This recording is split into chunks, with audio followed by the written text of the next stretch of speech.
سيدنا محمد وعلى آل سيدنا محمد كما صليت على إبراهيم وعلى آل إبراهيم في العالمين إنك حميد مجيد. أعوذ بالله من الشيطان الرجيم. بسم الله الرحمن الرحيم. وبينهما حجاب وعلى الأعراف رجال يعرفون كلا بسيماهم ونادوا أصحاب الجنة أن سلام عليكم لم يدخلوها وهم يطمعون. وَإِذَا صُرِفَتْ أَبْصَارُهُمْ تِلْقَاءَ أَصْحَابِ النَّارِ قَالُوا رَبَّنَا لَا تَجْعَلْنَا مَعَ الْقَوْمِ الظَّالِمِينَ. سورۃ الاعراف کی ان آیات مبارکہ میں اللہ تبارک و تعالی نے ذکر فرمایا ہے اعراف اور اعراف والوں کے بارے میں، جیسا کہ الحمدللہ آپ پہلے پڑھ چکے ہیں اور سن چکے ہیں کہ اللہ تبارک و تعالی نے اسی سورت مبارک میں دونوں جماعتوں کا ذکر کیا ہے، اشقیاء کا بھی اور سعداء کا بھی. اللہ تبارک و تعالی نے واضح فرما دیا کہ جو لوگ میرے آیات کو جھٹلاتے ہیں اور جو لوگ اللہ کے آیات سے اعراض کرتے ہیں، استکبار اور استنکار کرتے ہیں، ان کا انجام کیا ہوگا کہ لا تفتح لهم ابواب السماء، ان کے لیے آسمانوں کے دروازے نہیں کھولے جائیں گے اور نہ وہ جنت میں داخل ہوں گے. آسمانوں کے دروازے کھولنے کے بارے میں مختصر بات یہ ہے کہ بعض علماء نے فرمایا کہ ان کے اعمال آسمانوں پہ نہیں جائیں گے، اور بعض علماء کرام نے فرمایا کہ ان کی دعائیں جو ہیں وہ آسمانوں پہ نہیں جائیں گی، اس کے لیے آسمان کے دروازے نہیں کھولے جائیں گے. اور اکثر مفسرین کا قول مبارک یہ ہے کہ جب وہ مر جائیں گے، یعنی کافر جب مر جائیں گے تو ان کی روحوں کو جب لے جائیں گے تو آسمان کے دروازے نہیں کھولیں. البتہ جو ایمان والے لوگ ہیں، جن کی موت ایمان پہ آئی ہے، کلمہ شہادت پہ آئی ہے، توحید پہ آئی ہے، مرنے کے بعد ان کی روحوں کو فرشتے لے کے جاتے ہیں، آسمانوں کے دروازے کھلتے ہیں حتیٰ کہ علیین تک پہنچتے ہیں. ان الابرار لفی علیین، اور ان کا اندراج جو ہے وہ علیین میں ہوتا ہے، اور اس کے بعد ان کی ارواح کو لوٹا کے پھر ان کے جسد کے ساتھ تعلق قائم کیا جاتا ہے، اور پھر قبر میں سوال و جواب ہوتا ہے. لیکن کافروں کی روح جب نکالی جاتی ہے اور ان کو فرشتے لے کے جاتے ہیں تو آسمانوں کے دروازے نہیں کھلتے، حکم ہوتا ہے کہ نیچے سجین میں لے جاؤ. جس طرح علیین 7ویں آسمان پر ہے، سجین جو ہے وہ 7 زمینوں کے نیچے ہے. وہاں کافر کے مرنے کے بعد اس کے روح کا اندراج ہوتا ہے، اور اندراج کے بعد پھر اس کی روح کا تعلق جوڑا جاتا ہے اس کے بدن کے ساتھ، چاہے وہ جہاں ہو، جس قبر میں ہے وہ قبر میں ہے، وہ تلاجے میں ہے، وہ جل گیا ہے، وہ کنویں میں ہے، وہ مر گیا ہے. اللہ کے ہاں تو ہر چیز سامنے ہے. اور پھر وہاں اگر فرشتے اس سے سوال و جواب کرتے ہیں، اور مومن جو ہیں وہ الحمدللہ عذاب قبر سے بچ جاتے ہیں اور سوال و جواب میں کامیاب ہو جاتے ہیں. اور ان سے سوال کیا ہوتا ہے؟ من ربک، اللہ کی ربوبیت کے بارے میں، چونکہ اللہ پہلے وعدہ لے چکے ہیں. دوسرا سوال ہوتا ہے ما دینک، اور تیسرا سوال ہوتا ہے کہ ما تقول فی حق ھذا الرجل الذی بعث فیکم. مومن اللہ کی رحمت سے جواب میں کامیاب رہتا ہے، اور جب کافر سے پوچھا جاتا ہے تو وہ ہاں لا ادری، میں نہیں جانتا، وہ فیل ہو جاتا ہے، اور اس کے بعد اس کے لیے عذاب قبر سے ہی شروع ہو جاتا ہے. اور اس کے بعد والی آیات میں اللہ تبارک و تعالی نے ارشاد فرمایا کہ نادى اصحاب الجنت اصحاب النار، کہ قیامت والے دن جب جنت والے اللہ کی رحمت سے جنت میں چلے جائیں گے اور جہنم والے جب جہنم میں چلے جائیں گے تو پھر جنت والے پکار کے ان سے بات کریں گے۔ اسی لیے علماء کرام نے فرمایا کہ جنت بہت دور ہے اور جنت اور جہنم کے درمیان میں بہت بعید ہے، لیکن اللہ تبارک و تعالیٰ کی قدرت کے آگے کوئی بڑی بات نہیں کہ آج اگر انسانوں کی عقل نے ایسی چیزیں بنا لی ہیں کہ آپ لاکھوں میل سے دور بیٹھ کے فون کرتے ہیں اور تصویر دیکھتے ہیں، تو اللہ تبارک و تعالیٰ جو انسان کا خالق ہے اس کے لیے کیا بڑی بات ہے، وہ جنت اور جہنم کے ایسے آسمان کر دیں گے کہ جنت والے دیکھ رہے ہوں گے کہ کون کون جہنم میں ہے اور جہنم والے بھی دیکھ رہے ہوں گے کہ کون کون جنت میں۔ اسی لیے قرآن پاک نے سورۃ الصافات میں ایک تفصیل سے واقعہ ذکر فرمایا ہے کہ دو دوست تھے، ایک کافر تھا اور ایک مسلمان تھا۔ کافر دوست جو ہے وہ گمراہ کرنے کی بڑی کوشش کرتا رہا، لیکن اللہ نے ایمان والے کو بچا لیا۔ اللہ فرماتے ہیں کہ جب وہ مومن بندہ جنت میں آ جائے گا تو اس کے دل میں خیال آئے گا کہ مولا میرا وہ دوست جو تھا دنیا میں اس کو دیکھوں کس حال میں ہے، تو اللہ تبارک و تعالیٰ اس کے لیے کھول دیں گے فَاطَّلَعَ فَرَآهُ فِي سَوَاءِ الْجَحِيمِ، جب وہ جھانکے گا دیکھے گا کہ وہ عین وسط جہنم میں کھڑا ہے۔ تو اسی لیے یاد رکھیں کہ اصحاب جنت اور اصحاب نار کے درمیان میں قیامت میں باقاعدہ مکالمہ ہوگا، بات چیت ہوگی، ایک دوسرے کو دیکھیں گے، ایک دوسرے کو پہچانیں گے، اور اللہ تبارک و تعالیٰ کے لیے یہ کوئی بڑی بات نہیں ہے۔ اور یہ بھی ایک بہت بڑا عذاب کی قسم ہے کہ جب جہنم والے دیکھیں گے کہ بھی وہ لوگ جن سے ہم مذاق کیا کرتے تھے، جن سے ہم استہزاء کیا کرتے تھے، جن سے ہم استکبار کیا کرتے تھے، آج وہ جنت میں بیٹھے ہیں اور ہم کہاں جہنم میں جل رہے ہیں، تو ان کے لیے اس سے بڑا عذاب کیا ہوگا؟ اسی سے آپ اندازہ کریں کہ جب ابھی جہل لعنت اللہ علیہ، ابھی لہب، ولید ابن المغیرہ اور بڑے بڑے رؤساء کفار قریش جب دیکھیں گے کہ بلال کہاں ہے، اسی لیے حدیثوں میں موجود ہے نا کہ جب مکہ فتح ہو گیا اللہ تبارک و تعالی نے اسلام کو غلبہ عطا فرما دیا، سرکار دو عالم سیدنا محمد الرسول اللہ صلی اللہ علیہ وعلا آلہ واصحابہ وسلم تسلیما کثیرا کثیرا نے حکم دیا کہ بلال کعبے کی چھت پہ چڑھ کے اذان دو۔ تو بعض کافر جو دیکھ رہے تھے تو کہنے لگے اچھا ہوا کہ ہمارا باپ دادا مر گیا کہ نہیں دیکھا اس وقت کو، اگر آج وہ بلال کو دیکھ دے کعبے کی چھت پہ وہ تو ویسے مر جاتے۔ اس لیے علماء نے لکھا ہے کہ یہ بھی ایک بہت بڑا عذاب ہے، اور جنت والے جب جہنم والوں کو دیکھیں گے تو اللہ کا شکر کریں گے اور کہ ہمارا مولا تیرا کتنا شکر ہے کہ تو نے ہمیں اس جہنم سے بچا لیا ہے۔ اور جہنم والے جب جنت والوں کو دیکھیں گے تو اور عذاب اور حسرت اور غم میں مبتلا ہوں گے کہ ہائے دیکھو آج وہ کہاں پہنچے اور ہمارا ٹھکانہ کہاں ہے۔ تو اسی لیے قرآن مجید فرماتا ہے کہ وہ آپس میں بات کریں گے، اور اصحاب جنت جو ہیں وہ ان کو کھل کو کہیں گے کہ ان قد وجدنا ما وعدنا ربنا حقا، کہ اے جہنمیوں ہم سے جو ہمارے رب نے وعدہ کیا تھا وہ تو پکا ہو گیا، ہم تو آج جنت میں آ گئے،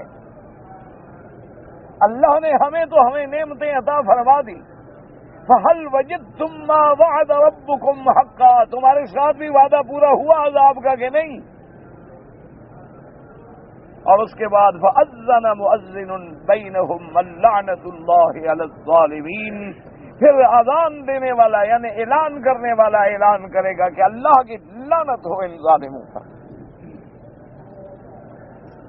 الَّذِينَ يَصُدُّونَ عَن سَبِيلِ اللَّهِ وَيَبْغُونَهَا عِوَجًا، کہ وہ ظالم لوگ جو خود بھی کفر کرتے تھے اور لوگوں کو بھی اللہ کے راستے سے روکتے تھے اور اس میں کجی ڈھونڈتے تھے، وَهُمْ بِالْآخِرَةِ کافرون، اور آخرت کا بھی انکار کرتے تھے کہ کوئی مرنا نہیں، کوئی مرنے کے بعد اٹھنا نہیں، کوئی عذاب قبر نہیں، کوئی پل صراط نہیں، کوئی میزان نہیں، کوئی جنت جہنم نہیں، یہ تو محض خیالات ہیں، تخیلات ہیں، ورنہ اس کا حقیقت سے تعلق نہیں۔ اللہ نے فرمایا کہ آج دیکھو کہاں پڑے۔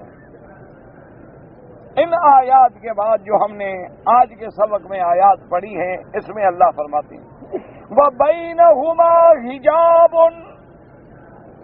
وَعَلَى الْأَعْرَافِ رِجَالٌ يَعْرِفُونَ كُلًّا بِسِيمَاهُمْ وَنَادَوْا أَصْحَابَ الْجَنَّةِ أَنْ سَلَامٌ عَلَيْكُمْ لَمْ يَدْخُلُوهَا وَهُمْ يَطْمَعُونَ وَإِذَا صُرِفَتْ أَبْصَارُهُمْ تِلْقَاءَ أَصْحَابِ النَّارِ قَالُوا رَبَّنَا لَا تَجْعَلْنَا مَعَ الْقَوْمِ الظَّالِمِينَ۔ اللہ نے فرمایا وَبَيْنَهُمَا حِجَابٌ، ان دونوں کے درمیان میں ایک پردہ ہوگا، حجاب، حائل، پردہ، یعنی جنت اور جہنم کے درمیان میں، کہ اب جنت والے جو ہیں وہ جنت میں رہیں گے، ان کو اللہ کبھی جہنم میں نہیں بھیجیں گے، اور جو جہنم میں ہیں، کافر ہیں، مشرک ہیں، وہ ہمیشہ جہنم میں رہیں گے، اور ان کے درمیان میں ایک حجاب ہے، ایک حاجز ہے۔ اور اسی کو قرآن پاک نے دوسرے مقام پہ بھی فرمایا فَضُرِبَ بَيْنَهُمْ بِسُورٍ لَهُ بَابٌ بَاطِنُهُ فِيهِ الرَّحْمَةُ وَظَاهِرُهُ مِنْ قِبَلِهِ الْعَذَابُ۔ اللہ نے دوسرے مقام پہ فرمایا کہ ان کے درمیان میں ایک سور آ جائے گا، قلعہ آ جائے گا۔ علماء نے لکھا ہے کہ سور مانا جیسے شہر کے باہر ایک فصیل دے دیتی ہے جو شہر کو اندر چھپا دیتی ہے، اس کو قلعہ کہہ دیں، باہر کی دیوار کہہ دیں، اور اسی کو قرآن پاک نے حجاب بھی فرمایا ہے۔ اور اصل میں غور کریں تو قرآن و حدیث کی روشنی میں علماء نے لکھا کہ اس وقت 3 گروہ ہوں گے۔ ایک گروہ تو مومنین کاملین کا ہوگا جو اللہ کی رحمت سے اپنے نور ایمان کے ساتھ، اللہ کی رحمت کے ساتھ پل صراط گزر کے سیدھے جنت میں چلے جائیں گے، اور ایک کافر مشرک ہوں گے جو پل صراط پہ چڑھ بھی نہیں پائیں گے اور جہنم میں گر جائیں گے۔ اور ایک گروہ منافقین کا ہوگا، جیسے دنیا میں منافق مسلمانوں کے ساتھ مل کے رہتے تھے کہ جب مومنوں کے پاس آتے تو کہتے ہم تمہارے ساتھ ہیں، اور جب کافروں کے ساتھ جاتے تو کہتے ہم تمہارے ساتھ ہیں۔ ان کے بارے میں قرآن میں آتا ہے کہ قیامت والے دن وہ منافقین جو ہیں وہ بھی مومنوں کے ساتھ ملنے کی کوشش کریں گے، کہیں گے بھی ہم تمہارے ساتھ تھے بھائی، آج ہمیں بھی لے جاؤ۔ یوم یقول المنافقون والمنافقات للذین آمنوا انظرونا نقتبس من نورکم قیل ارجعوا وراءکم فالتمسوا نورا۔ اللہ فرماتا ہے کہ قیامت والے دن منافق مرد اور منافق عورتیں مومنوں سے کہیں گے بھی ٹھہرو ٹھہرو، ہم تمہارے نور سے فائدہ اٹھا لیں، کیونکہ ہر ایمان والے کو قیامت میں اللہ نور دیں گے۔ نورہم یسعی بین ایدیہم، ہر مومن کے سامنے اس کے نور ہوگا۔ اور حدیث مبارک میں آتا ہے کہ بعض مومنوں کا نور تو اتنی اونچا ہوگا کہ زمین سے آسمان تک ایک نور کا ستون کھڑا ہے۔ دعا کرو اللہ پاک ہمیں بھی نور ایمان نصیب فرمائے، اللہ خاتمہ ایمان پہ فرما دے۔ اور تمام حضرات دعا کر لیں کہ حضرت مولانا یوسف لدھیانوی صاحب رحمۃ اللہ شہید ہو گئے، اللہ ان کے درجات بلند فرمائے۔ بہت بڑے عالم تھے، بہت بڑے خدمات تھے ان کے، اور ظالموں نے آج دن کو 11 بجے کراچی میں شہید ہوئے، کوئی وجہ ہی نہیں، اللہ عالم کون دشمن ہیں۔ وہ تو بہرحال اپنا مقام شہادت پا گئے، نقصان جو ہے وہ تو امت مسلمہ کا ہے کہ وہ ایک عالم سے محروم ہو گئی، کہ جب ایک عالم کو موت آتی ہے تو گویا ایک عالم کی موت ہو جاتی ہے۔ اور ساتھ یہ بھی بات یاد رکھیں کہ الحمدللہ ثم الحمدللہ ثم الحمدللہ، دیکھو نا جی، اب اللہ کو پتا ہے نا کہ آپ ہم کون جنتی ہے، کون کہاں ہوگا، یہ کون جانتا ہے؟ اللہ جانتا۔ دیکھو نا، انما الاعمال بالخواتیم، کہ اعمال کی دار و مدار جو ہے وہ خاتمے پر ہے، کیا پتا خاتمہ کیسے ہو۔ اسی لیے حدیث مبارک میں آتا ہے کہ بعض بندے ایسے بھی ہوتے ہیں کہ ساری زندگی وہ بڑے اعلیٰ کام کرتے ہیں لیکن خاتمہ اچھا نہیں ہوتا۔ بعض آدمی ایسے ہوتے ہیں کہ زندگی میں بڑے کام ہے لیکن خاتمہ اچھا ہو جاتا ہے، اس لیے کسی کو پتہ نہیں ہے کہ میرا کیا حال ہے، کسی کو پتہ نہیں کہ میرا انجام کیا ہوگا۔ ما تدری نفس ماذا تکسب غدا وما تدری نفس بأی ارض تموت، نہ تو کسی کو پتا ہے کہ کل کیا ہوگا، نہ پتا ہے کہ موت کہاں آئے گی، لیکن علامات جو ہوتی ہیں نا اسی سے آدمی اندازہ لگاتا ہے۔ کل میسر لما خلق لہ، حضور پاک نے فرمایا کہ ہر آدمی جو عمل کر رہا ہے اسی سے آپ اندازہ لگائیں کہ انشاءاللہ اگر جنت والوں کے عمل ہیں تو جنتی ہے، اگر جہنم والوں کے عمل ہیں تو جہنمی ہے۔ ایک ہے تقدیر، وہ الگ چیز ہے کہ اللہ اس کو بدل دے۔ تو اس لیے اللہ کے کعبے میں بیٹھ کر الحمدللہ یہاں اپنے علماء کی قربانیوں پر، شہادتوں پر دلی رنج ہوتا ہے کہ ہم سے اتنے بڑے علماء جدا ہو گئے، وہاں ایک دل کو تسلی ہوتی ہے کہ الحمدللہ ہماری جماعت جو ہے وہ حق پر ہے، کہ جہاں جہاں دین محمد پہ قربانی دینی پڑی تو علماء دیوبند ہیں۔ اسی سے ہمیں اپنی جماعتوں کے حق ہونے کا ایک اس بات ملتا ہے کہ اگر صحابہ کے نام پہ شہید ہونا پڑا تو ہمارے علماء ہوئے۔ یہ کھلی بات ہے، کھلی بات ہے، حقیقت ہے جس کا دنیا انکار نہیں کر سکتی کہ اگر عظمت صحابہ پہ کٹنا پڑا، جھنگوی رحمت اللہ علیہ کو دیکھ لیں، اسار قاسمی کو دیکھ لیں، فاروقی کو دیکھ لیں رحمت اللہ علیہ، سب ہمارے علماء ہماری جماعتوں کے کٹے۔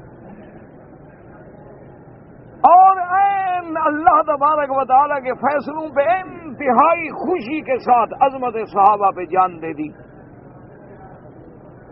اسی طرح اگر ختم نبوت میں جان دینی پڑی تو ہمارے علماء نے دی۔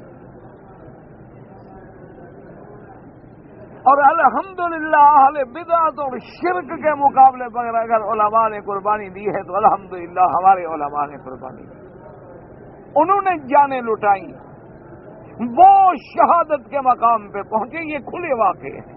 اگر روس کے کفر سے لڑنا پڑا تو ہمارے علماء لڑیں۔ اللہ تبارک و تعالیٰ کا یہ کرم ہے، اور انگریز سے لڑنا پڑا تو ہمارے علماء لڑیں۔ یہ حقائق ہے، یعنی آپ تحریک آزادی سے اٹھا کر 1857 سے لے کر آج تک کی تاریخ کو کھول کے دیکھ لیں، دنیا کی کوئی جماعت یہ دعویٰ نہیں کر سکتی کہ انہوں نے اسلام کے لیے اتنی بڑی قربانی دی ہے۔ سب نے دی ہوگی، سب نے کام کیا ہوگا، سب اپنی اپنی جگہ پہ کام کر رہے ہیں، ہم تو کسی پر اعتراض نہیں کرتے۔ اگر کوئی مسجد میں بیٹھ کے قاعدہ بھی پڑھا رہا ہے تو ہم کہتے ہیں اللہ اس کی محنت کو قبول فرمائے۔ اگر کوئی آدمی قرآن پڑھا رہا ہے، کوئی آدمی درس دے رہا ہے، کوئی آدمی ہفتے میں درس دے دیتا ہے، کوئی آدمی تقریر کر دیتا ہے، کوئی آدمی کسی کو حج سمجھا رہا ہے، یہ سارے دین کے کام ہیں، اللہ سب کی محنتوں کو قبول فرمائے۔ لیکن آپ 1857 سے لے کر دیکھ لیں کہ اگر انگریزوں سے ٹکرانا پڑا، اگر قادیانیت سے ٹکرانا پڑا، اگر رفض سے ٹکرانا پڑا، دشمنان صحابہ سے ٹکرانا پڑا، دشمنان محمد مدنی پاک سے ٹکرانا پڑا، اگر رشیا کے کمیونزم سے ٹکرانا پڑا تو کون علماء تھے، کس جماعت کے تھے اور کون؟ ایک کھلی بات ہے۔ اس سے بڑی دلیل کیا ہو سکتی ہے کسی کی حقانیت کی؟ اللہ تبارک و تعالی ہمارے علماء جو قربانیاں دے گئے ان کی قربانیوں کو منظور فرمائے، اور جو زندہ ہیں اللہ ان کی حفاظت فرمائے۔ اللہ تبارک و تعالی سب کی حفاظت فرمائیں۔ اللہ تبارک و تعالی ہمیں علماء کا احترام نصیب کریں، ہمیں ان کا ادب نصیب کریں، ہمیں ان کے بارے میں زبان سے بات کرنے کی توفیق دیں تو ادب کے ساتھ توفیق عطا فرمائیں۔ یعنی اب آپ دیکھ لیں کہ بوڑھے آدمی ہیں، فقیر آدمی ہیں، کسی سے جھگڑا نہیں، کچھ نہیں، صرف دشمنی ہے تو دشمن نبی سے، اور تو کوئی جھگڑا ہی نہیں کسی سے۔ یعنی ایک بوڑھے آدمی کیا جھگڑا ہو سکتا ہے جن کا زندگی میں کام کیا تھا؟ مدرسے میں سبق پڑھاؤ، دفتر میں آ جاؤ، ختم نبوت کا کام کر۔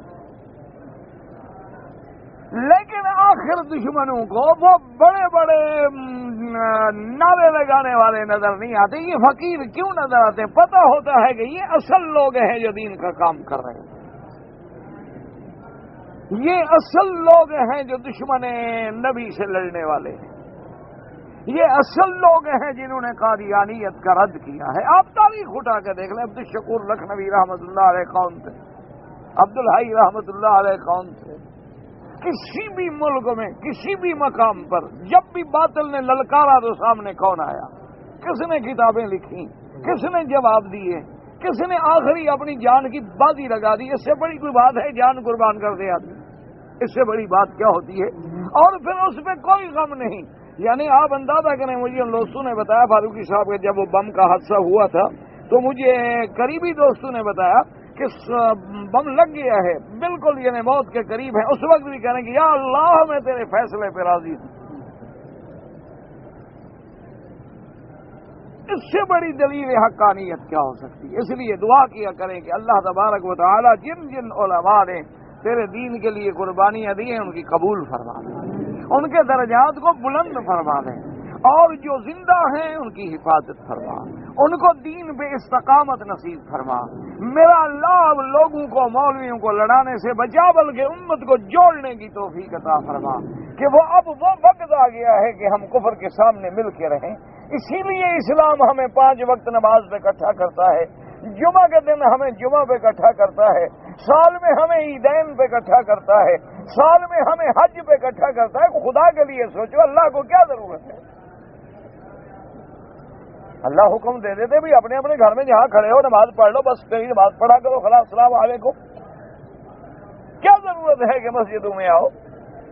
کیا ضرورت ہے کہ جمعہ کے دن سارے دور سے غسل کرو، کپڑے پہنو، خوشبو لگاؤ، دوڑو بڑی مسجد میں؟ کیا ضرورت؟ کہ اسلام ملانا چاہتا ہے، اسلام سلامتی کا نام ہے، ایمان امن کا نام ہے، اور ہر وہ عالم جو کسی کو ملا رہا ہے، جوڑ رہا ہے، وہ عالم ہے، اور جو کسی کو توڑ رہا ہے، یاد رکھیں وہ سنت وطنی کا خلاف کر رہا ہے۔ اللہ کے نبی نے ہر جگہ جوڑا ہے، توڑا نہیں۔ اللہ کے نبی نے تو کافروں کو بھی سینے سے لگا لیا، اللہ کے نبی نے تو اوس و خزرج کو ملا دیا، میرے مدنی پاک نے تو اپنی مسجدوں میں عیسائیوں کو داخل کر دیا۔ حضور پاک صلی اللہ علیہ وسلم نے نبی کے منکر ہیں، خدا کے منکر ہیں، عیسیٰ کو خدا ماننے والے، فرمایا مسجد میں ٹھہرا دو، ہمارے اعمال جب دیکھیں گے تو اللہ ان میں خود بخود تبدیلی پیدا کریں۔ اللہ تبارک و تعالیٰ سے یہ دعا کیا کریں تو، اور یہ ساتھ یہ بھی دل سے دعا کریں کہ اللہ ہم سب کا خاتمہ ایمان پہ فرمائے، اور اللہ تبارک و تعالی ہم سب کو جنت الفردوس نصیب فرمائے۔ تو اب مسئلہ سمجھیں کہ مومن تو اپنے نور میں جنت چلے گئے، حضور پاک نے فرمایا بعض کا نور اتنا ہوگا جتنا اس کا قد ہے، بعض کا نور اتنا ہوگا کہ اس کے سامنے ہے۔ فرمایا ادناہم نورن، کہ مسلمان جو بالکل کمزور ہوگا نا، اس کے بھی پاؤں کے انگوٹھے میں اتنی روشنی ہوگی کہ وہ روشنی میں چلا جائے۔ اب جب مومن اپنے نور میں جا رہے ہوں گے اللہ کی رحمت سے، تو منافق دوڑے آئیں گے، وہ کہیں گے بھائی ٹھہرو ٹھہرو، ہمارے پاس نور نہیں ہے لیکن ہم تمہاری روشنی میں جانا چاہتے ہیں۔ آپ نے دیکھا نا، آپ کی گاڑی کی لائٹ اگر بند ہو جائے تو اگلے گاڑی والے کو آپ کہتے ہیں یار ذرا آپ ایسا رہیں، میں آپ کی روشنی میں چلتا رہوں گا، تو وہ منافقین بھی کہیں گے بھی ٹھہر جاؤ۔ اب اللہ تبارک و تعالی حکم دیں گے اور مومن ان کو جواب دیں گے، کہیں گے ارجعوا وراءکم فالتمسوا نورا۔ مومن کہیں گے منافقوں پیچھے لوٹ جاؤ اور جا کے تم بھی نور لے کے آؤ جیسے ہمیں نور ملا ہے۔ قیل ارجعوا وراءکم، اس سے کیا معنی ہے؟ بعض علماء فرماتے ہیں کہ یعنی جنت میں وہ مقام جہاں کے بعد مومن کو نور ملے گا، تم بھی وہاں جاؤ۔ اور بعض مفسرین نے کہا کہ نہ ارجعوا وراءکم، تم دنیا میں لوٹ جاؤ، کیونکہ دنیا میں عمل اور ایمان کی وجہ سے یہ نور ملا ہے، یہ یہاں تو نہیں ملتا، تم بھی وہاں جا کے پھر لے آؤ، لیکن کیسے لوٹیں؟ اب جب وہ پھریں گے فَضُرِبَ بَيْنَهُمْ بِسُورٍ لَهُ بَابٌ باطنه فيه الرحمة وظاهره من قبله العذاب۔ اب وہ منافق لوٹیں گے کہ اچھا بھی شاید وہاں نور مل رہا ہے، ہم بھی لے آئے وہاں سے، لوٹیں گے تو اللہ حکم فرمائیں گے کہ ان کے درمیان میں پردہ حائل کر دو، ان کے درمیان میں دیوار حائل کر دو۔ اب بھی دیوار کی پوزیشن کیا ہوگی کہ اس کے اندر تو جنت کی طرف ہے، رحمت ہی رحمت ہے، اور باہر عذاب ہی عذاب ہے۔ اور ان کے علاوہ آپ سمجھے، ایک تو سور ہو گیا نا، سور مانا قلعہ، سور مانا حجاب، پردہ، دیوار، جیسے باہر سے قلعہ دے دیتے ہیں نا تو شار پردے میں آ گیا نا، حجاب میں آ گیا۔ اور اس کے بعد اللہ فرماتے ہیں وَبَيْنَهُمَا حِجَابٌ وَعَلَى الْأَعْرَافِ رِجَالٌ يَعْرِفُونَ كُلًّا بِسِيمَاهُمْ۔ ایک تو وہ حجاب ہوگا اور ایک ہے اعراف، سمجھو اعراف، اعراف مانا عرف، عرف کا کیا مانا؟ ہر اونچی چیز کو عرف کہا جاتا ہے، جیسے کہ عربی محاورے میں کہتے ہیں عرف الدیک، کہ مرغے کے اوپر جو بنی ہوتی ہے ایسے تاج سا، اس کو بھی عرف کہتے ہیں۔ اس لیے قرآن کہتا ہے کہ ان کے درمیان اس حجاب کے اوپر بھی کچھ لوگ ہوں گے جانے پہچانے۔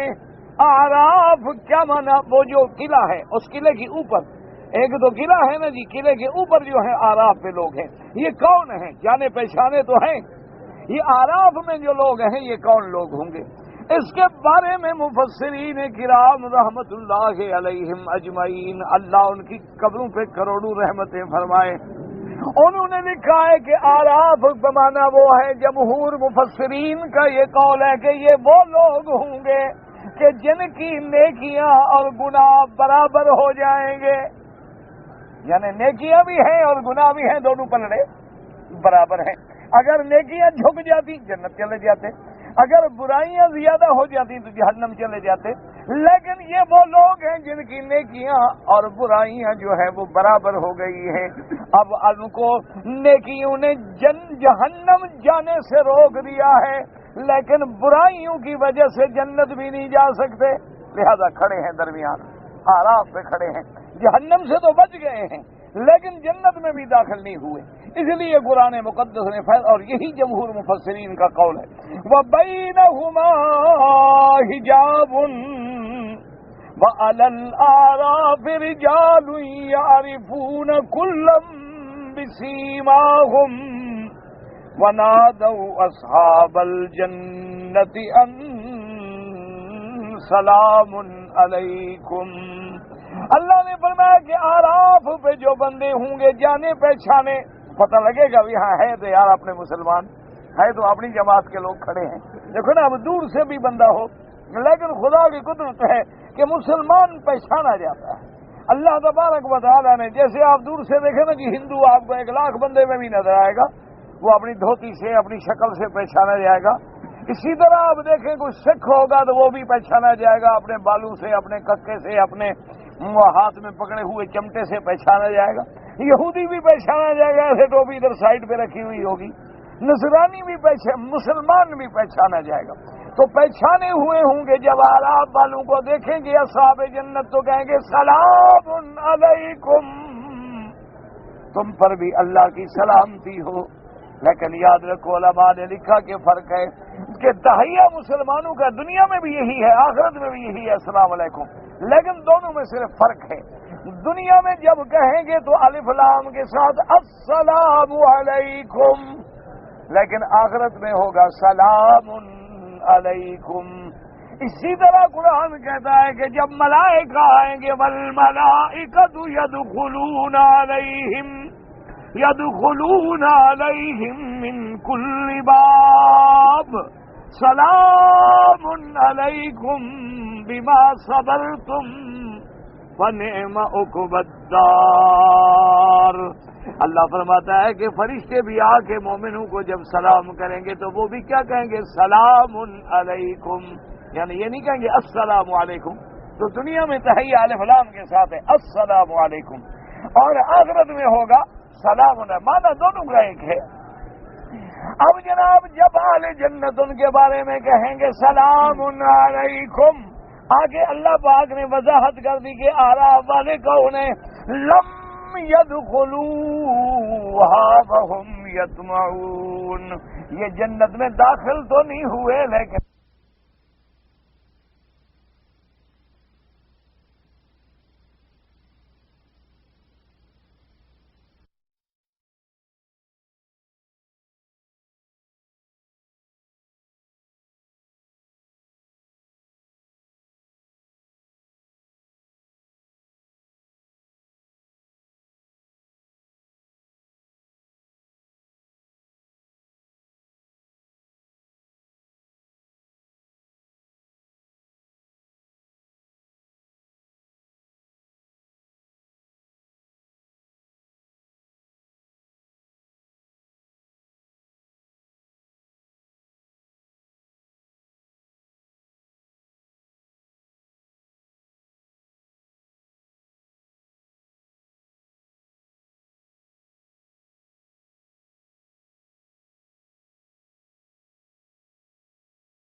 ہیں درمیان میں، کیونکہ نیکی اور گناہ جو ہیں برابر ہو۔ اور بعض علماء نے لکھا کہ اعراف پہ وہ دنیا کے لوگ ہوں گے جو اللہ کے راستے میں شہید ہو گئے، اللہ کے راستے میں شہید ہو گئے، شہادت کتنا بڑا مقام ہے، لیکن والدین راضی نہیں تھے، والدین کی مرضی کے بغیر ماں باپ راضی نہیں تھے، حالانکہ شہید ہو گئے، کتنا بڑا درجہ ہے۔ اب شہادت نے جہنم سے تو بچا لیا ہے، لیکن ماں باپ کی ناراضگی کی وجہ سے جنت میں بھی داخل نہیں ہو سکتے، اس لیے وہ اعراف پہ کھڑے ہوں گے۔ دعا کرو اللہ کسی کو بھی والدین کا نافرمان نہ بنائے، دل سے دعا کیا کرو، کوئی رحمت کی گھڑی ہوتی ہے بس منظور ہو جاتی ہے، اور جو نافرمان ہیں اللہ ان کو بھی فرما بردار بنا دے۔ اللہ تبارک و تعالی ہر مسلمان کے گھروں میں اولادوں کی اصلاح فرما دے، اللہ تبارک و تعالی سب کی اولادوں کو قرۃ عین بنا دے۔ اس لیے اب دیکھو شہید کتنا بڑا مرتبہ ہے شہید کا، لیکن لوگ مفسرین نے فرمایا ہے کہ شہید ہے لیکن جہاد فی سبیل اللہ بھی کیا ہے، لیکن والدین راضی نہیں تھے، اس لیے اس کو روک دیا گیا۔ اب مفسرین فرماتی ہیں کہ اگر دیکھو تو دونوں قول ایک ہیں، کیا مانا کہ شہادت کی درجہ بھی ہے لیکن والدین کی نافرمانی کا گناہ بھی ہے، تو اس لیے پلڑے برابر ہو گئے، اعراف میں کھڑے۔ لیکن آخر کے اندر اب وہ جب دیکھیں گے وَإِذَا صُرِفَتْ أَبْصَارُهُمْ تِلْقَاءَ أَصْحَابِ النَّارِ قَالُوا رَبَّنَا لَا تَجْعَلْنَا مَعَ الْقَوْمِ الظَّالِمِينَ۔ اب وہ اصحاب اعراف جب جہنم والوں کی طرف نظر کریں گے، دیکھیں گے جہنمی، ادھر جنتی ادھر جہنمی، تو کہیں گے کہ مولا مہربانی کر ہمیں ان جہنم والوں کے ساتھ نہ اٹھانا، ہمیں ان کے ساتھ نہ گرانا۔ اور اس کے بعد قرآن پاک کی اگلی آیات مزید اس بات کی وضاحت کرتی ہے۔ اللہ تبارک و تعالیٰ فرمائیں گے جب وہ کھڑے ہوں گے، اب جنت والے جنت میں چلے گئے اور جہنم والے جہنم میں چلے گئے، اعراف والے درمیان میں کھڑے ہیں، وہ جہنم میں بھی نہیں گئے اور جنت میں بھی ابھی داخل نہیں ہوئے، اور جہنم والے جب جہنم میں ہوں گے اس کے بعد اللہ حکم دیں گے کہ ملائکہ کو کہ بتلاؤ اہؤلاء الذین اقسمتم لا ینالهم اللہ برحمت ادخلوا الجنة لا خوف علیکم ولا انتم تحزنون۔ اللہ حکم دیں گے کہ میرے فرشتے بتلا دو جہنمیوں کو اہؤلاء الذین اقسمتم، ان لوگوں کے بارے میں تم قسمیں کھاتے تھے کہ لا ینالہم اللہ برحمت، کہ ان کو کوئی اللہ کی رحمت نہیں پہنچے گی۔ انہی مسلمانوں کے بارے میں تم کہتے تھے نا، اب وہ جب دیکھیں گے نا کہ چلو جنت میں تو نہیں گئے، پھر بھی وہ جنت میں جو گئے ان سے تو جل رہے ہیں، یہ جنت سے تو چلو باہر کھڑے ہیں۔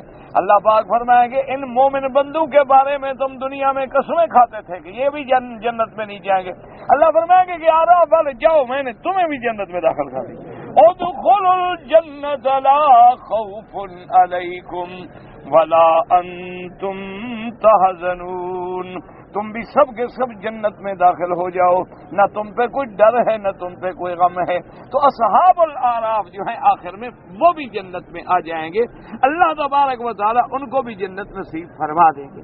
یعنی وہ اپنے کچھ وقت کے لیے تو روک جائیں گے، لیکن پھر اللہ تبارک و تعالیٰ کی رحمت جب جوش میں آئے گی تو اللہ تبارک و تعالیٰ ان کو بھی جنت میں داخل کر دیں گے۔ یاد رکھیں کہ یہ سارے واقعے اللہ نے قرآن میں بیان کر دیے ہیں، حالانکہ ہر چیز اللہ کے علم میں ہے، لیکن اللہ اپنے بندوں کے لیے، اللہ تبارک و تعالیٰ اپنے انسانوں کے لیے ہر وہ معاملہ کرتے ہیں جو دنیا میں ان کے اعمال کے مطابق تھا، ورنہ اللہ جانتے ہیں یہ مسلمان ہے، یہ کافر ہے، یہ منافق ہے، اللہ جانتے ہیں کہ اس کے اعمال جو ہیں اچھے ہیں، اس کے اعمال بھڑے ہیں، اللہ جانتے ہیں کہ یہ کس جماعت کا آدمی ہے، لیکن اللہ نے نظام بنا دیا کرامن کاتبین یعلمون ما تفعلون، اللہ نے فرشتے بٹھا دیے، ہر عمل لکھیں گے، پھر نامہ عمل مرتب ہوگا، پھر قیامت والے دن ہر کسی کو نامہ عمل دیا جائے گا کہ اپنا اپنا نامہ عمل پڑھ لو، پھر ہر امت پر نبی گواہ بلایا جائے گا، پھر تمام نبیوں پہ میرے مدنی محمد مصطفیٰ صلی اللہ علیہ وعلی آلہ وصحابہ وسلم تسلیما کثیرا کثیرا کی گواہی ہوگی، جس کو قرآن نے ذکر کیا۔ فکیف اذا جئنا، فکیف اذا جئنا، میرا مدنی غور کریں اس وقت پر کہ ہر امت میں جب ہم گواہ لائیں گے اس وقت حال کیا ہوگا۔ وجئنا بک علی ہؤلاء شہیدا، اور تمام گواہی دینے والوں پر پھر ہم آپ کی گواہی لائیں گے۔ اچھا، اس کے بعد بھی دیکھیں قرآن کہتا ہے کہ بعض لوگ ایسے بھی ہوں گے کافروں میں جو دنیا میں جھوٹ بولنے کے عادی تھے، قسمیں کھانے کے عادی تھے، وہ قیامت میں ان ساری گواہیوں سے بھی پھر جائیں گے، ان ساری گواہیوں کا بھی انکار کر دیں گے، کہیں گے اللہ میاں یہ فرشتے ہیں، ہمارے جنس سے نہیں ہیں، ان کی گواہی کا کیا اعتبار ہے؟ اللہ میاں یہ پیغمبر گواہی دے رہے ہیں، اب ہر بندے کو تو نہیں جانتے تھے نا، ان کا بھی ہمیں انکار۔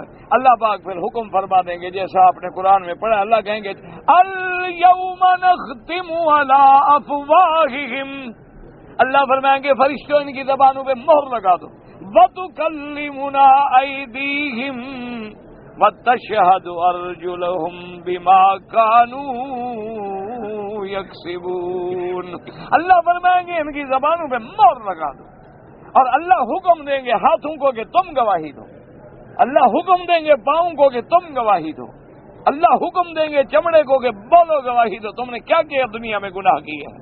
اب جناب سارے بول رہے ہیں، ہاتھ بول رہے ہیں، پاؤں بول رہے ہیں، سب بول رہے ہیں، اب وہ کھڑے ہیں حیران۔ وَقَالُوا لِجُلُودِهِمْ لِمَ شَهِدتُّمْ عَلَيْنَا قَالُوا أَنطَقَنَا اللَّهُ الَّذِي أَنطَقَ كُلَّ شَيْءٍ، اب حیران ہو کے کہیں گے تم بھی میرے خلاف گواہ بن گئے ہو، تم کیوں گواہی دے رہے ہو؟ وہ کہیں گے بدبخت خاموش رہے، جو زبان کو بولنے پہ قادر ہے تو ہمیں نہیں بلوا سکتا۔ تو اب جب بندے کا ہر عضو گواہی دے گا، آنکھ گواہی دے گی، ہاتھ گواہی، اب کیا کریں؟ اب قرآن کہتا ہے اعتراف کریں گے، فَاعْتَرَفُوا بِذُنُوبِهِمْ فَسُحْقًا لِأَصْحَابِ السَّعِيرِ، اب کہیں گے اللہ مانتے ہیں ہم، آپ نے بالکل سچ فرمایا، انبیاء نے بھی سچ فرمایا، شاہدوں نے بھی سچ فرمایا، باقی ہم نے کفر کیا۔ اللہ فرمائیں گے بدبختو اب اعتراف کرو، جاؤ جہنم میں، اب تمہارے اس کے علاوہ کوئی ٹھکانہ نہیں۔ تو اللہ تبارک و تعالی نے ان آیات مبارکہ میں جنت کا بھی ذکر فرمایا، جہنم کا بھی ذکر فرمایا، مومنین کا بھی ذکر فرمایا، کافرین کا بھی ذکر فرمایا، ان کے درمیان اصحاب اعراف کا بھی ذکر فرمایا۔ اللہ تبارک و تعالیٰ سے دعا کریں کہ اللہ ہم سب کا خاتمہ ایمان پہ فرما کے جنت نصیب فرما۔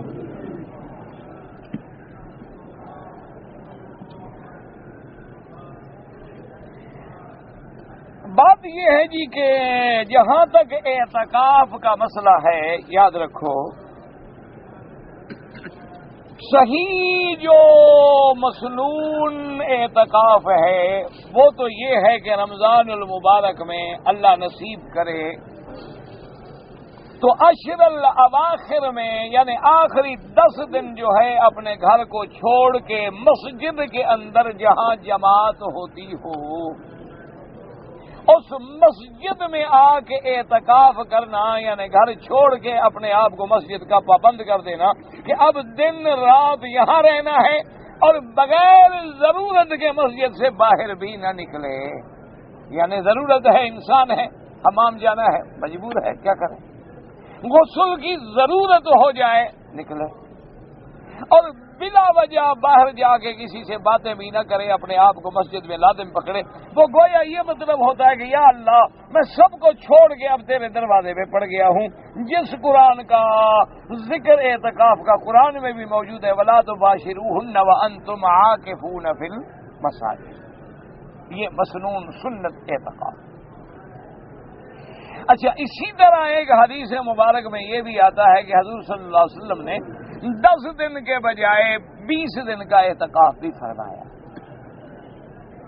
تو اسی سے علماء اور فقہاء نے مسئلہ نکالا کہ بھی اگر مدت بڑھائی جا سکتی ہے تو پھر کم بھی کی جا سکتی ہے.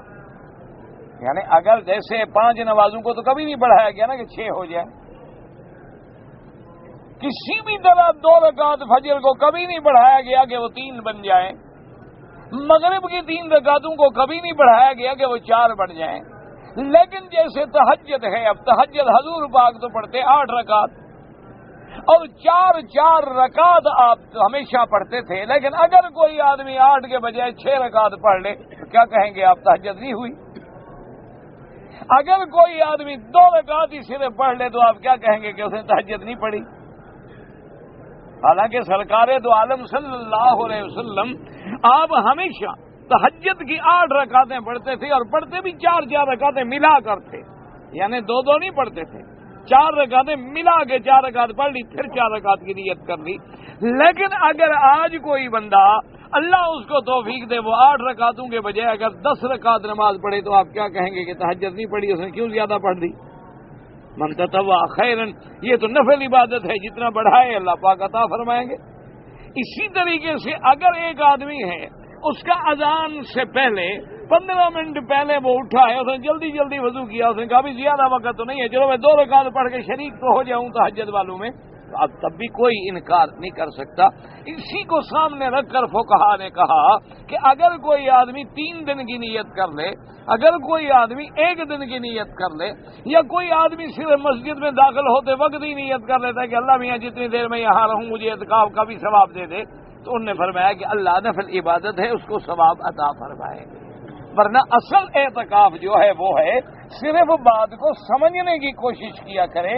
اللہ تبارک و تعالی سے دعا کیا کریں کہ اللہ ہمیں حدیث پڑھنے کی بھی توفیق دے اور حدیث سمجھنے کی بھی توفیق دے، اور ساتھ حدیث مبارک پہ عمل کرنے کی بھی توفیق عطا فرمائے.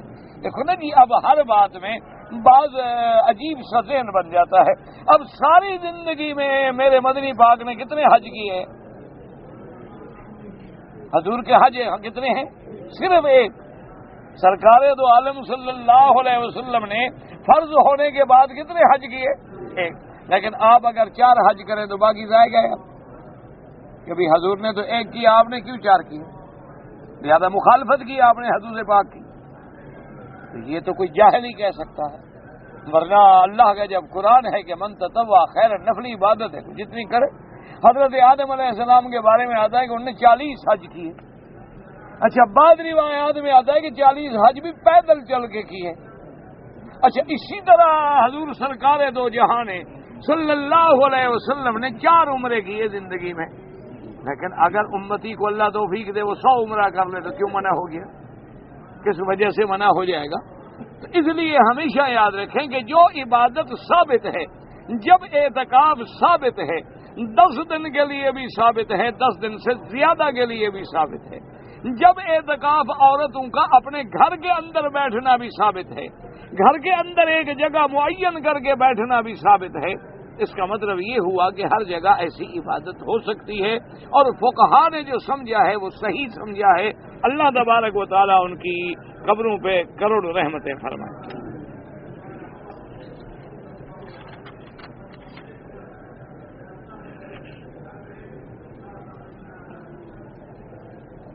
کہتے ہیں جی حضور صلی اللہ علیہ وسلم کو معراج کب ہوا ہے؟ حضور کو معراج ہوا ہے ہجرت سے قبل، یاد رکھو۔ جو اصل معراج ہے اور جو اسراء ہے من المسجد الحرام الى المسجد الاقصی، یہ ہوا ہے ہجرت سے پہلے۔ اور وہ یہ پوچھتا ہے کہ جی نماز جو ہے وہ تو ہجرت میں فرض ہوئی، معراج میں فرض ہوئی، اللہ نے معراج میں حضور کو 50 نمازیں عطا فرمائیں اور پھر معاف فرما کے 5 نمازیں عطا فرمائیں، تو معراج کے پہلے جب تک نماز کا حکم نہیں آیا تھا تو حضور کیسے عبادت کرتے تھے؟ دین ابراہیم موجود نہیں تھا، حضور ملت ابراہیم پہ تھے، اللہ کے بندے، پہلے انبیاء نمازیں نہیں پڑھتے تھے۔ اسی طرح قرآن نے نہیں لکھا باقاعدہ کہ یا ایھا الذین آمنوا کتب علیکم الصیام کما کتب علی الذین من قبلکم، اللہ نے فرمایا ایمان والو ہم نے تم پہ روزہ فرض کر دیا ہے، لیکن یہ صرف تم پہ فرض نہیں، تم سے پہلی امتوں پہ بھی ہم نے روزہ فرض کیا تھا۔ فرق اتنا ہوتا ہے کہ کسی امت پہ 1 مہینے کا روزہ ہے، کسی پہ 10 دن کا روزہ ہے، کسی پہ 5 دن کا روزہ ہے، لیکن روزہ تو موجود ہے نا۔ اسی طرح ابھی ہجرت بھی نہیں ہوئی، ابھی وہ معراج بھی نہیں ہوا، اور اللہ نے فرمایا یا ایھا المزمل قم اللیل الا قلیلا نصفہ او انقص منہ قلیلا۔ اسی طرح جب حضور معراج پہ جا رہے ہیں، ابھی معراج پہ نہیں گئے لیکن امام الانبیاء بن گئے، تمام نبیوں کو نماز پڑھائی، تو نماز تو پہلے بھی موجود تھی، بات صرف یہ ہے کہ 5 نمازوں کا فرض ہونا، 50 کا فرض ہونا اور پھر 5 کا باقی رہ جانا، یہ ہوا ہے معراج کی رات، ورنہ نماز تو پہلے بھی موجود ہے۔ نماز تو آدم علیہ السلام بھی پڑھتے تھے، نماز جو ہے نوح علیہ السلام بھی پڑھتے تھے، نماز تمام انبیاء پڑھتے تھے۔ اسی معراج والی حدیث کو پڑھ لیتے تو تمہیں سوال کرنے کی بھی تکلیف نہ کرنی پڑتی۔ حضور نے فرمایا میں نے اپنے بھائی موسیٰ علیہ السلام کو دیکھا قبر کے اندر کھڑے ہوئے نماز پڑھ رہے ہیں، تو نماز تو ہر پیغمبر پڑھتے۔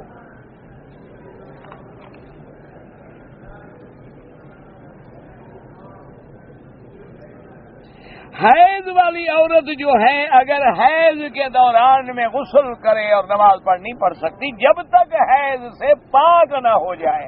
یاد رکھو، ایک غسل ہوتا ہے، آدمی ویسے گرمی سے نہا لیتا ہے، آدمی کا بدن میلا کچیلا ہو گیا، عورت نے نہا لیا۔ ایک غسل ہے غسل حیض سے پاک ہونے کے بعد، یعنی جو اس کی حیض کی عادت ہے، 3 دن ہے 3 دن پورے کرے، 5 دن ہے 5 دن پورے کرے، 7 دن ہے 7 دن پورے کرے۔ اور یہ بھی شریعت میں حکم ہے کہ عورت باقاعدہ اپنے بدن میں اندر کپاس رکھے، تسلی کر لے کہ میرا خون جو ہے بند ہو گیا ہے، کوئی داغ تو نہیں لگ رہا، وقت بھی پورا ہو جائے اور خون بھی بند ہو جائے۔ اب وہ غسل کرے گی پاک ہونے کے لیے، اب پاک ہو کے نماز پڑھ سکتی ہے، یہ نہیں کہ حیض بھی شروع ہے اور غسل کر کے نماز پڑھ لیا کرے، یہ تو نہیں ہے۔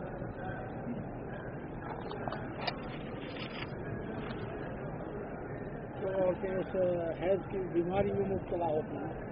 حیض کی بیماری تو خیر کوئی نہیں ہوتی، حیض زیادہ سے زیادہ 10 دن ہوتا ہے، اس کے بعد اگر خون آ رہا ہے اور بند نہ ہو تو اس کو کہتے ہیں مستحاضہ، وہ حیض نہیں ہوتا، وہ بیماری ہے، اس میں وہ غسل کرے گی نماز پڑھے گی، وہ تو حیض ہے ہی نہیں نا۔ حیض کی مدت جو ہے کم از کم 3 دن اور زیادہ سے زیادہ 10 دن، اس کے بعد تو حیض ہوتا ہی نہیں۔ پھر وہ ایک بیماری ہے، سارا سال خون آ رہا ہے بند نہیں ہو رہا، کیا کرے؟ وہ تو مستحاضہ ہے۔ اس لیے ایسی روایات بھی موجود ہیں کہ بعض بیویاں بیچاری ایسی بھی تھیں کہ بیمار جو ہوئیں تو اگر وہ کسی برتن میں بیٹھتی تو برتن خون سے بھر جاتے، لیکن پھر بھی نماز پڑھتی تھی۔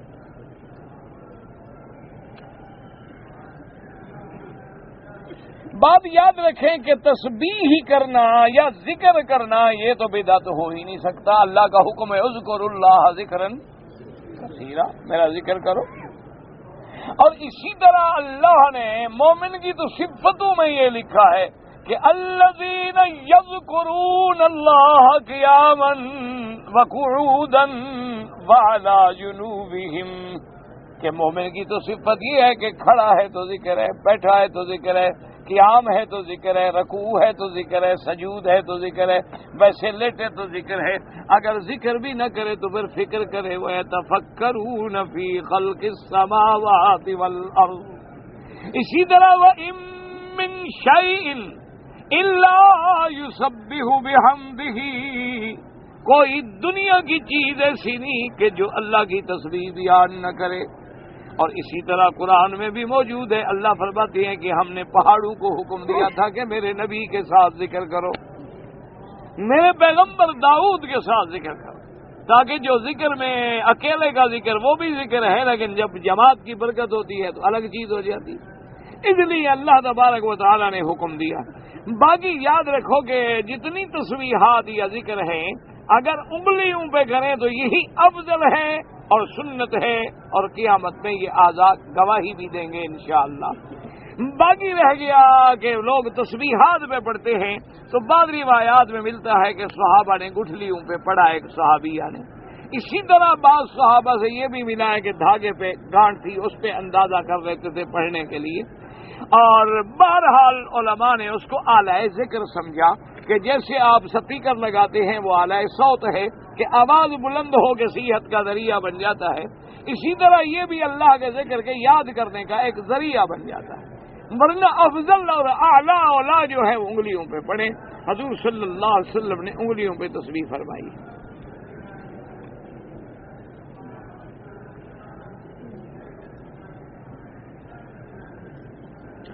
اب مرد جو عورت کو شادی کرتا ہے وہ اس کی تقدیر میں لکھی ہوتی ہے یا مرد کی کوشش لکھی ہوتی ہے؟ تبھی تو کوشش کرتا ہے، ہر چیز تقدیر میں لکھی ہوتی ہے۔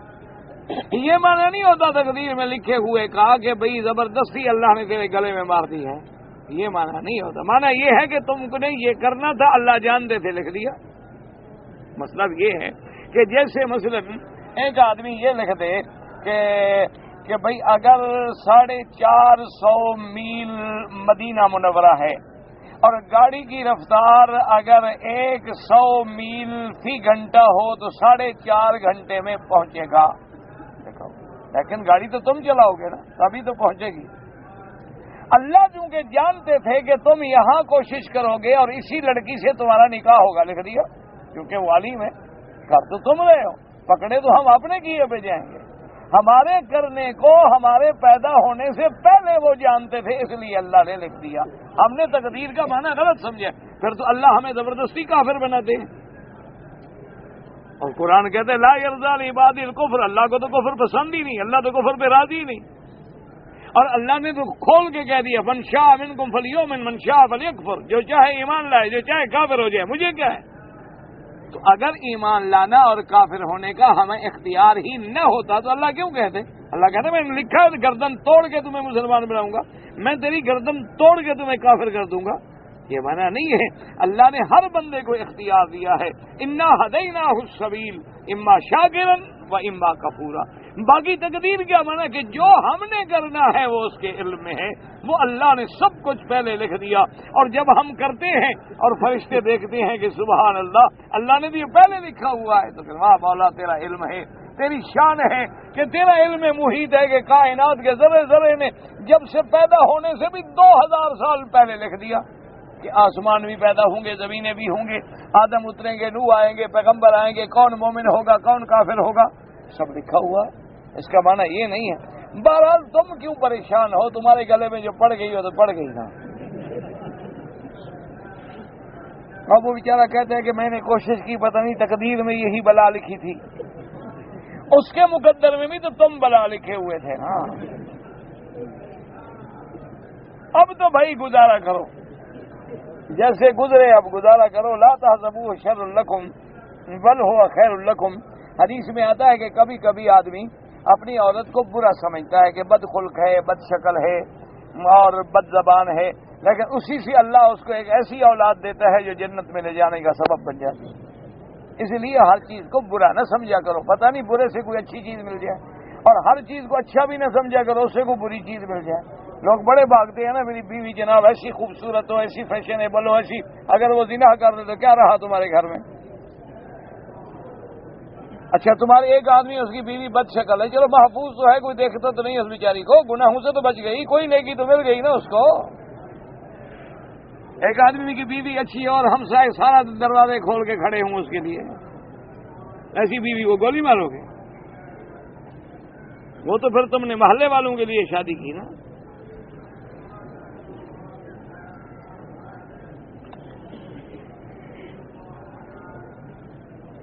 بچوں کے لیے جو ریڈی میڈ کپڑے بنا کے بیچتے ہیں وہ کپڑے ٹھیک، کاروبار کیوں ٹھیک نہیں؟ باقی کپڑا اگر کوئی غلط پہنتا ہے، یعنی تنگ پہنتا ہے، لڑکی کے بدن نظر آ رہا ہے، وہ حرام ہے۔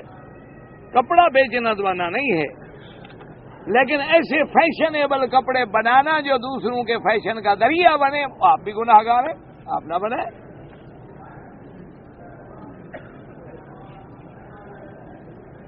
اگر نماز میں میرا وضو ٹوٹ گیا تو نماز اسی وقت آپ توڑ دیں گے، جلدی سے وضو کر کے اگر آپ مل سکتے ہیں نماز مل جائیں، اگر نہیں مل سکے تو پھر نماز ابتدا سے شروع کریں گے۔ نماز میں اتحیات پڑھنا بالکل واجب ہے۔ مجھے پیشاب کی بیماری ہے اور میرے قطرے بند نہیں ہوتے، تو آپ احتیاط کریں، ہر نماز کے لیے نیا وضو کریں، جب نماز کا وقت داخل ہو تو وضو نیا کریں اور انڈر ویئر بدل لیا، دھو لیا۔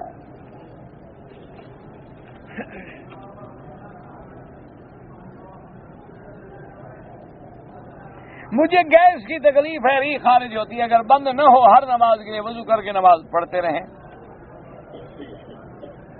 اگر صفا مروہ میں دوڑ رہا تھا مثلا اور جمعہ کی نماز کھڑی ہو گئی اور میں وہی پڑھ لوں، جہاں مرضی ہے پڑھ لو، وہ بھی تو اب حرم کے اندر ہے، اب تو صفا مروہ مسجد کے اندر ہے، اس کے آگے ماشاءاللہ 2 فرلانگ تک حرم بن گیا۔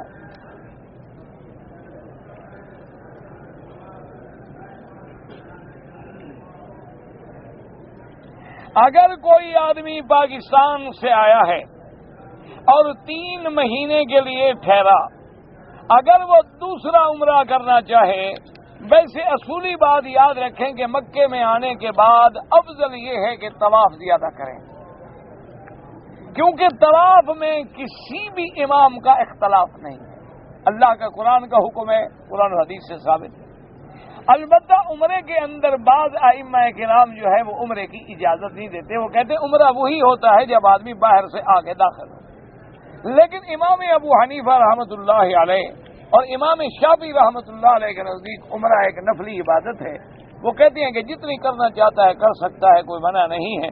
تو بہرحال اگر وہ عمرہ کرنا چاہے گا تو حد حرم سے باہر جائے گا، چاہے مسجد عائشہ جائے، چاہے جیرانہ جائے، عرفات جائے، جدہ جائے، باہر سے احرام باندھ کے پھر آ کے عمرہ کرے گا۔ عمرہ والدین کے لیے بس مہربانی کریں نا، اب ہر بات لکھ کے بھیج دیا کریں نا۔ وہاب اللہ کے نام اللہ کے اسماء میں سے اسم ہے، جیسے اللہ کے اسماء ہیں الرحمن الرحیم، اللہ تبارک و تعالیٰ کے اسماء میں ہے الرزاق، المومن والمہیمن والعزیز والجبار والمتکبر، الباری، المصور، اسی طرح الوہاب، وہاب مانا عطا کرنے والا۔ باقی یہ جو لوگوں نے کہا کہ وہابی ہیں تو اس کی وجہ یہ ہے کہ شیخ الاسلام محمد ابن عبد الوہاب، جنہوں نے توحید پر بہت بڑا کام کیا اور جن کی کوششوں کے صدقے میں آج اس ملک میں قرآن و سنت کا قانون چل رہا ہے، تو جو لوگ بھی توحید کا نام لیں تو کہہ دیتے ہاں بھی یہ بھی اسی کی پارٹی کا ہے، بنا یہ بھی وہابی ہو گیا اور یہ بھی وہابی ہو گیا۔ یہ سب سے پہلے انگریزوں نے، دشمنان اسلام نے یہ الفاظ گھڑے تھے، کیونکہ انہوں نے انگریزوں کی بات نہ مانی اور قرآن کی بات مانی، تو جہاں جہاں وہ لوگ جو انگریز کی نہ مانے اور قرآن کی مانتے گئے ان کو لوگ وہابی کہتے گئے، اور جن کی بات انگریزوں نے جن کو مان لیا ان کو جاگیریں دے دی، کسی کو سر بنا دیا، کسی کو شمس العلماء بنا دیا، کسی کو بڑا بڑا پیر بنا دیا، کسی کو بڑا مخدوم الملک بنا دیا، تو وہ لوگ تھے جو ان کی چمچا گیری کرتے تھے، اور جو ان کے مخالف تھے ان سے ٹکراتے رہے، مقابلہ کرتے رہے، جانے دیتے رہے، ان کو انہوں نے وہابی کے لفظ سے ایک ان کے لیے ایک ایجاد کر دیا کہ یہ وہاں بھی ہے، مانے یہ ہے کہ کوئی نئی جماعت دنیا میں نکل آئی ہے جن کا اسلام سے کوئی تعلق نہیں ہے. تو یہ اصل انگریز کی سازش تھی، وہیں سے پھر یہ لفظ چلتے چلتے چلتے چل پڑا.